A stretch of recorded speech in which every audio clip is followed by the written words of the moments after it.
All right, that's wonderful. And before we sign off, I haven't yet revealed how I came with the title of my podcast. So I'd like to ask my guests, what do you think it means? What does it mean to you after having this conversation? Revenge of the Forsaken Gods. Yes. Well, gods. This idea of gods and goddesses are used in mythology, and mythology is a really beautiful, complex way of teaching people. If before we were writing books and all of this, we were telling stories to help people learn.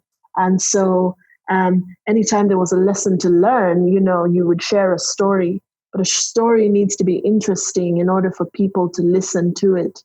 The story needs to be interesting, so it's important to talk about gods, goddesses, main protagonists, and all these sorts of things.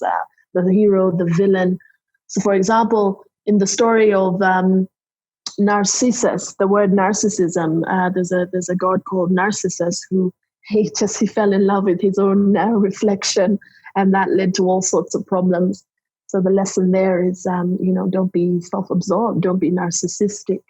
I think there are many gods that have been forgotten and forsaken. And by gods, I just mean ways of behaving, ways of thinking.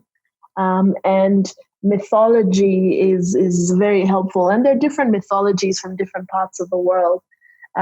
Doing your research and finding different stories / myths will give you an idea about what our ancestors felt was important enough to teach and capture in the form of a story. And I think a lot of those forsaken ways of being, forgotten ways of being, are starting to come back. This is their revenge for being forgotten. That's what I think Revenge of the Forsaken Gods means, but I could be completely wrong.